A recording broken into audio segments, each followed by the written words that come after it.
Welcome to another edition of Working with Gen Z. Friends, we've seen how the workplace seems to have changed post COVID. More and more companies are grappling with this whole concept of what's the right mix of hybrid. Should we do 5 plus 0, 3 plus 2, 4 plus 1? But amidst this whole debate of hybrid, the one place which has grown in phenomenon is this whole co-working spaces, which is to say that companies are now kind of looking and saying that, okay, should they be investing in physical offices? What's the alternate? And therefore, for all the employees, whether you are a full-time employee or even as a gigster or a freelancer in the gig economy, co-working spaces are becoming more and more popular. So what do they have to offer, which are becoming a very popular alternate to the corporate workplace? What are some of the trends? Is this just a temporary phenomenon? Are they doing specifically some things to attract Gen Z or employees? And there are many questions, and we want to see how this kind of evolves over time. So, to help us with that is just the expert. And I'm very happy to welcome my new guest, Vinod Raisinghani. Vinod, good morning and welcome. Good morning, Nikhil. So, Vinod, before we get into, I know you've been working in this space for quite some time. Just tell us briefly about your background, your story, and then let's dive into, what are some of the trends that you're seeing in the co-working spaces. Sure. It's almost been a decade in the industry.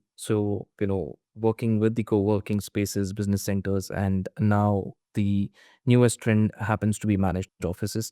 So I've worked across brands, have met different sorts of clients, right from the ultimate decision makers to maybe the startup founders. And yes, there has been a clear trend over the last 10 years that we've seen.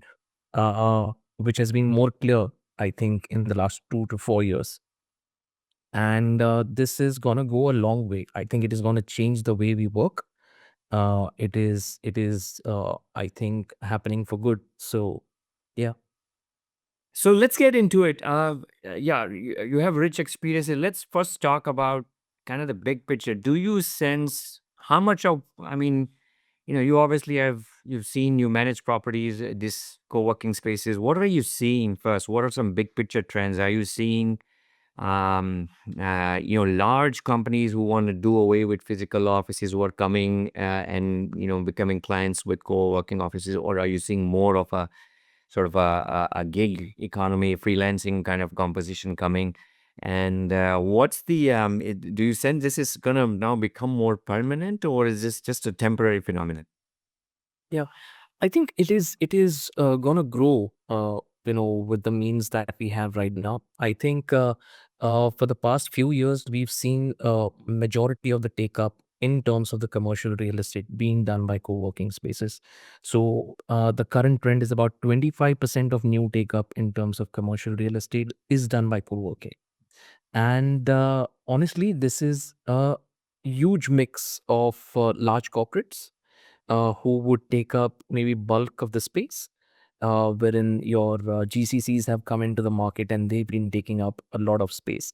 However, the hiring trends obviously have to be towards the new generation coming up, and they have to hire these sort of people.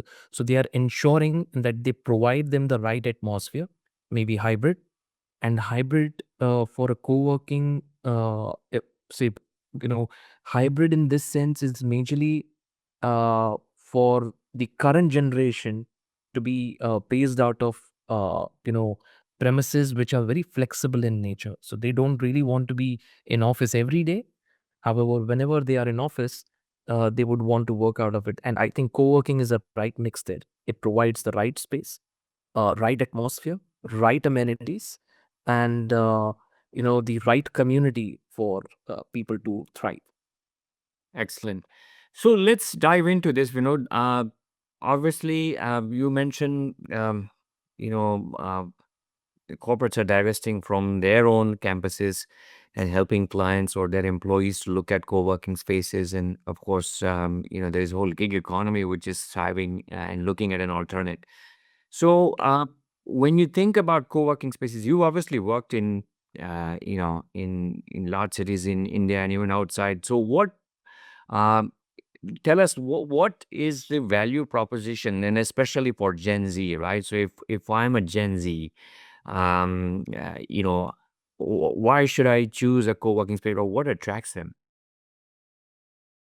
So, Nikhil, Gen Z today doesn't really want to check in. They want to plug in, right? So as soon as they would want to arrive in office, they would want to plug in, work, and maybe work on a power note of about 2 hours, 3 hours, and then maybe leave from office. And that's the flexibility that co-working spaces have been able to provide them. They're thriving under community sort of setups wherein they would want to interact with similar age people, people in the same industry, maybe work on different projects with them, maybe align a few of their hobbies also while they are working or in between breaks. So we've seen a lot of change in the way that workspaces are designed, and the designs change because the kind of people who use it, right? So we've seen our country having very traditional offices until the 2000s, or the initial 2010 at least, and beyond that we moved into these modern sort of workspaces. Now beyond modern, I think we are adapting to what Gen Z needs: more open space, right? More time to communicate and be a part of a community. So uh, what they are looking for is they should have the time to work and also log off on time to maybe go for yoga, right? Or maybe jam at certain situations on weekends. So if they're into music, they would want to jam with the people in the office, and take up the space on the weekends, like any co-working space would provide them. These are some of the trends that we've seen outside as well, and I think they are uh, very well poised to be in India very soon. I think the kind of maturity that we've seen from the early adapters of co-working space, they are also adapting, or the employers, if I may say, right? So these are the people who are adapting to the Gen Z needs. Uh, and that's where the design and the kind of spaces that we build today are changing. So, Vinod, can you give examples of specifically, like you've seen properties and managed co-working spaces in different cities, or some examples of like, okay, what are some of the unique things they're doing, right? Like you say, the Gen Z is part of the plug-in, or they're part of the creator economy. Are they, I mean, I'm just asking, like, would they be providing free food? Are they giving them, what are the things that they're doing, which let's say a Google would be doing, like a maybe a sleeping pod or something, and maybe not a sleeping pod, but what kinds of things that they want to go a step beyond, right? To say that, okay, not only do you have fast internet, but like Yeah. yeah, are they picking places which are near to shopping places, or what specifically are they doing? Some examples of that. So the concept of social infrastructure has taken, a lot of steam in the last few years. So wherever there are co-working spaces, they would be very near to, a lot of social infrastructure for people to maybe spend time in the evening for coffees, or maybe during the weekends, near a pub or something.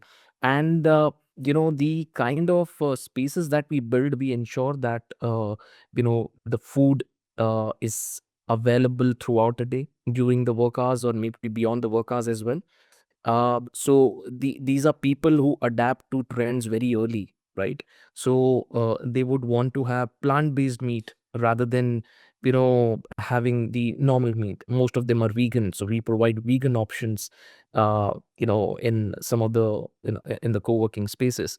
The coffee has to be good.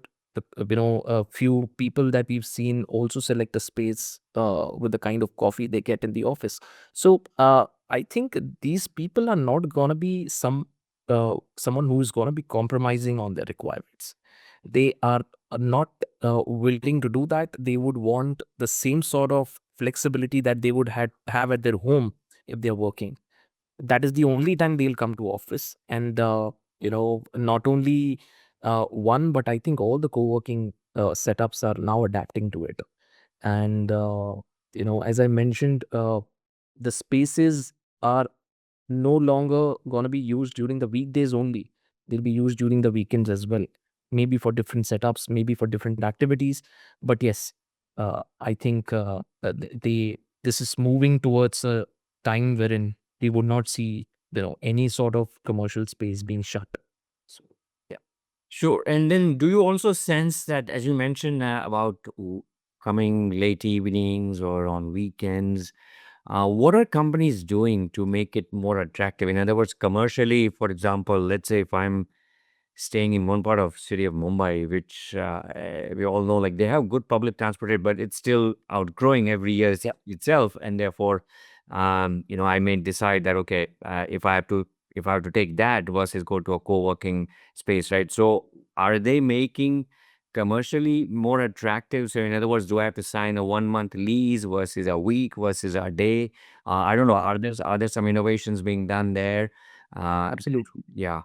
Do they Yeah. they provide like, I don't know, secretary support or admin support and things like that? Yeah, I think we've seen very large MNCs, and this is within India that we've seen, while they have their traditional working or say a commercial space to work out of, they have provided flexibility for their workforce to use co-working spaces over day passes. So they, and day passes is something which is now a in thing within the market. Uh, you know, these large corporates are willing to spend and go ahead that extra bit for their workforce to not to travel, maybe 20 kilometers a day, and be based out of somewhere which is about 2 kilometers away from their space, and utilize a day pass, work from there, have all the flexibility and all the resources that they would need to work out of that space for the whole day. So maybe they could go to their office for about 2 days and work 3 days out of a flexible space. And that is where we see all our spaces are now having 30-35% of open spaces for this sort of uh, usage. So we have adapted to small pods, we have adapted to single seat cabins, we are also providing flexi desks, dedicated desks for people who would want to come in every day and not go to office but to work out of there. It also helps the gig economy in to a certain extent, and maybe very small startups to work out of the space, which also happens to be the same generation, I think, who's building these startups. And yes, this is one of the innovation in terms of the day passes that we've been building. Now, do you sense, one of the points which is always debated more generally, even for when hybrid has taken off, the fact that when an employee opts for hybrid, there's a clear positive to it, but there's also a downside, which is that they don't meet colleagues, they don't experience the culture, and they don't Yeah. get the team feeling and the bonding that generally comes by being in an office. And co-working, in many ways, it makes it easy for someone because it reduces the commute time, and you give the near experience of kind of being in an office with all the amenities, as you mentioned. Now, have you seen that the co-working spaces are going beyond? In other words, let's say I'm in a very good co-working space. I have all the things that I need, the support, and all of that, but I may still be by myself. So, do you see that the co-working spaces are trying to create networking events within their offices or within that particular space? So, let's say if I'm in Mumbai and I'm in South Mumbai, right? And so maybe once a month or every Friday, does the co-working space say that, hey, let's create an event where everybody gets to meet everybody or do something across offices or something, just so that in a way you're trying to help to bridge some of that gap of being remote. Yes. Yeah. So networking has been around for a few years now, and any co-working or a managed office solution would provide you at least two co-working events a month, or say networking events a month, and these could be very specific to certain communities. It could be a networking event for some book lovers. It could be a networking event for people who are wanting to travel to a certain place. And what happens is when they meet the sort of people who have similar interests, I think the gap of not meeting office colleagues or not having that vibrancy wanes off, because what they do is they are meeting new people every day. They have new ideas on their mind.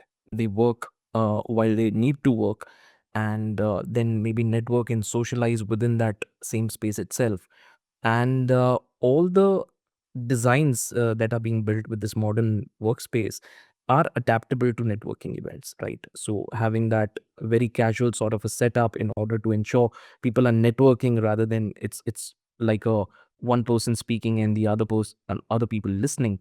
So yes, I think the networking events are being provisioned, and majority of these people coming in, majority of the footfalls happening are also interested in taking these up.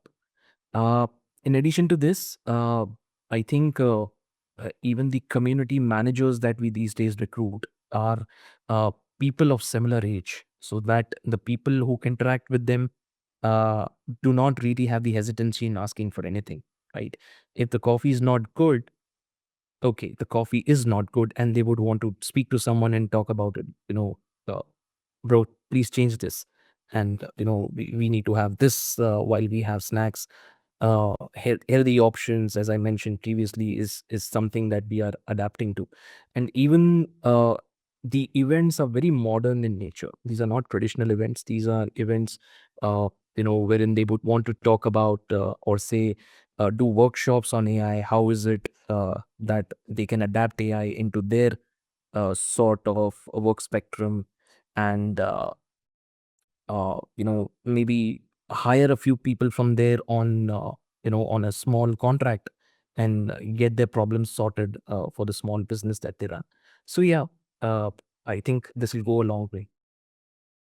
So, where do you sense the evolution is going from here? Because I could be wrong here, but it seems like a mixed story, right? Where we heard some of the large co-working spaces, and I'm specifically thinking of WeWork here, where they had invested hugely in a country like ours, and it seems, they've kind of the story has gone the other way. And are you sensing that co-working spaces are now trending cautiously? In other words, there is a benefit to it, but do you see that this whole hybrid means that okay, you do have an option to work from home and co-working is there, but there's some cost and there's some positive as well. So what are you seeing? Like, are you seeing that more development is being done from an Indian context, at least because we have a lot of a younger workforce, and then globally, what are you seeing? Because WeWork was one of the largest sort of co-working spaces that everybody kind of knew about. Yeah. So, yeah, what do you see? So I think there have been tailwinds, post COVID for the co-working and the flexible service operators, and just for you to you know uh, maybe also think about this idea. WeWork as a co-working operator has been one of the largest ones who provided this large scale setups and all of that. They may have Their story may have gone the other way, in the United States, but if you look at India, they have grown quite well. They are on their way to do their IPO, considering the venture was a joint venture with someone from the Indian side, right? And this would move towards a very large success story. We've already seen a few IPOs within the Indian markets of the co-working spaces. These are not people who've been traditional or conventional office occupiers or providers. They're not builders by nature. They are service providers by nature, right? And we've seen AWFIs coming up with an IPO. We've seen IndyCube. We've seen SmartWorks very recently. WeWork will launch it very soon. And we are also looking at a stage wherein the REITs would be complete. There would be specific REITs would be completely focused on co-working spaces. So the investment and the kind of adaptability that we've seen for the past 5 years, we've not seen it ever, right? So this business might have grown multifold in the last 5 years and may not have been able to grow in the previous 20 years say Regis or DBS would have come into the market maybe between 95 and 2000s.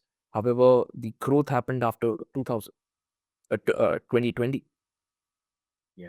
So, what are you seeing, Vinod? Are you seeing that our companies are also considering to venture into co-working spaces rather than I build a 10 floor large campus, maybe I build a 3 floor nice co-working space which is primarily meant for my own employees, which could be fully occupied, but I could also use that as a stream of revenue, right? So it could be a captive unit, but it could also be kind of used more commercially. So are you seeing some of that, or is that more economical for the companies, and what have you seen? It is. It is. So, the the captive spaces, while you build them, they are very capex heavy. And most of the organizations, and particularly post COVID, they're not really looking to invest that large in setting up spaces. Co-working on the other side provides them the flexibility. They're not really locked in for 10 years, 15 years, or 20 years after building the space. They would be, doing maybe flexible terms of maybe 3 years to 5 years within a co-working space. And depending on the kind of change that their requirements would go through, the even the spaces that they take up would change accordingly. Uh, and most of these large organizations now have seen a mix of flexible or managed spaces within their portfolio. So it's not 100% conventional anymore. Even the largest of the IT firms that you would see in India have adapted to about 20% of their real estate footprint being within the flexible and the managed office space, which provides them all the flexibility in terms of not being capex heavy, and also gives them the advantage of allowing the workforce to work out of different spaces or maybe near to their office. And that's where even tier 2 cities started booming. So majority of the IT previously we used to know was in Pune and Bangalore, or maybe Hyderabad to a large extent. However, we've now seen the rise of Indore. Now seen the rise of the other cities like Ahmedabad, Vadodara, who are coming up with the IT workforce. People from here used to go to the tier 1 cities to work. I don't think it is the trend anymore. They are working out of their own home city. Yeah. Do you also see, we know that, as in with many businesses, I mean, I just draw the parallel to, let's say, the hospitality industry or the hotel industry, where, everybody gets a basic service, but then they also customize and personalize some services, right? So are the co-working providers going there? So if I am a Gen Z, right, I am assured of these five things, fast internet, good access, and so on. But let's say I have some very specific requirements. I want to shoot for my YouTube videos, or I need to have video conferences in the night rather than during the day because my clients are in the US or something, right? So are they working to personalize some of that, right? And what kind of things are you seeing that? So yes, personalization and I would say a mini concierge is being built across every co-working space. We would want to adapt to the kind of needs that everyone has. We've seen a very large co-working space these days, building gyms, building table tennis courts, pickleball courts within the building. They do not want to get into a building which does not have these amenities. Uh, it Which also are owned helps. by the co-working spaces, right? These are. Yes, Mm. yes. These are owned by the co-working spaces. And or say in case it is owned by the developer, they'll be managed by the co-working space on a maybe on the revenue share or something of that sort. But this is majorly to provision the things that people would need to work out of the space. It helps the business as well. Obviously, they would spend more out of pocket in order to use these services and ensure they are spending more time within the work premises as well.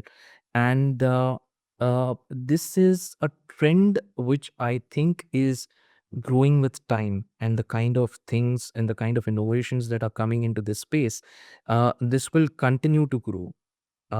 People want these, say, they would want to change in the changing room and go to the gym right away, right? They don't really think of traveling for an hour, reaching home, then going to the gym. They would want to have that maybe within the building itself, or maybe you have a game of pickleball with their colleagues. Foosball tables and snooker has been a part of even the community area. So we have adapted those within the common areas of the workspace itself, or the common floor itself. However, the other amenities are within available within the building. So the usage of this is growing, and as you mentioned, that in case they would want to maybe have spaces for specific reasons, maybe to have a corner for meditation, or maybe a corner for ensuring that they are completely off sound, and they would want to sit quietly, and maybe so brainstorming pods have something which have become an in thing. They're not typically meeting rooms. They are like very casually set up pods wherein only a group of people can have a seat and think aloud, right? Maybe scribble on the board or all sides of the walls, and finally come up with something that they wanted at the initial stage. So yes, this is a growing trend. Yeah. So, Vinod, what would be your advice? Let's talk as a way to just some call to action, right? Let's say first we're going to talk about the Gen Z, and then we'll switch over to the employer. So, if I am a Gen Z, right, trying to look at a co-working space, what are some of the things that I should keep in mind, like as my homework or a checklist? Like, what should I do? Like, just, you can walk through some basics, and then what I shouldn't do. In other words, don't commit too early, compare the prices, go online, whatever, right? Are there some sites which give you ratings, so on? So, what are some of the do's that one needs to keep in mind as looking for a co working space, and then also some of the don'ts for co working space if I'm a Gen Z? Sure. So I think we'll start with the do's, right? I we anyone who is looking out for a co-working space, majorly from the Gen Zs, they need to have a basic thought about how sustainable the building is. What building are we going to? How far is this from our home? Would we have to spend hours in the traffic and then reach this space? What are uh, the amenities being provided inside on the work floor itself, and what are the amenities on the outside of it? How far is this from the social infrastructure that I'll need on the weekends, or maybe to mingle with the team? So these could be some of the factors that the Gen Zs could look at, apart from obviously knowing what sort of food and what sort of beverages would the space have, what quality it is, right? So yes, apart from that, I think major factors would be ease to commute and the amenities being provided there. And what are some of the don'ts? So should they like be very careful, like in just ensuring like, okay, I don't know, the lease agreements, I don't know, what are some exit clauses, Yeah. some upfront payments, things like that. Yeah. So don't really commit to large, leases right at the start. Use the flexible or the mobility products to start with. Maybe use day passes to start with. Maybe use team conference rooms for a few days. Understand the vibe of the space there, and understand how the community is also going to be providing any sort of value or not. Maybe attend a few networking or community events. Understand that if the team likes it and if the vibe is good, uh, obviously within this time they would also be able to gauge if the space is sustainable. But yes, I think initial 2 or 3 months they could use the mobility products, which provides them all the flexibility, and once they think, yes, this is the right space, they could commit for a longer term. Excellent. Now let's go to the employer. If I'm an employer, I'm considering that, you know what, I don't want to invest into physical offices. Maybe I become a corporate client, and similarly, obviously they would have a legal team, etc. But like, what is some basic homework that they should keep in mind, as well as just things to avoid? We've had now very large corporates also adapting to this, wherein what they've done is they are willing to have flexible spaces, maybe spread across within the city of Bombay itself. They would have 3 to 4 different offices, which could be for the nearest workforce to come there and work out of, right? And this would also ensure for them to not really spend heavily on setting up a space space, or setting up the basic infrastructure to work out of the space. They are now working within the city but remotely, to ensure that the productivity is the highest. The workforce doesn't really want to be a part, or want to be a part of a generation which was, say, 8 hours or 9 hours a day at office. They are okay to spend 12 hours a day in office, but they would want to have the right sort of facilities. And even the employers have started adapting to it. They are perfectly fine to have this. In addition to this, they have now stopped having to, have employees which are going to be useful to them, maybe on and off. They would rather use our common resources, maybe a runner boy, maybe maybe the housekeeping from our uh, current premise itself, rather than having them recruited for a longer term, or maybe on a contract. They would rather hire it from us on hourly basis, and adapt to it. This also gives them a lot of saving in terms of their operational cost or overheads. Yeah. And so finally, are there? I mean, obviously, you've seen certain brands. Which are some of the co-working spaces which are becoming more and more popular, or like what, just some names that people can look at as a way to join in, whether it's in India or outside? Like, what are some of the top brands? So I think we've taken a name of a few who've already become public these days. There is WeWork, there is Office, there are upcoming ones like DVS Workspace.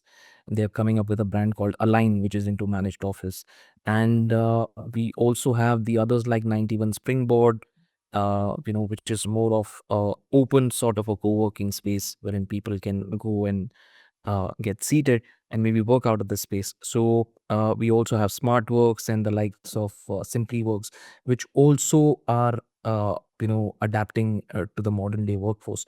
So yes, there are multiple players. However, the liking for each of them would depend on the kind of people that are using it. So I think we gave the five major factors that they can look at before finalizing a space. So I think if they have this checklist, they would be at the right place. Fantastic.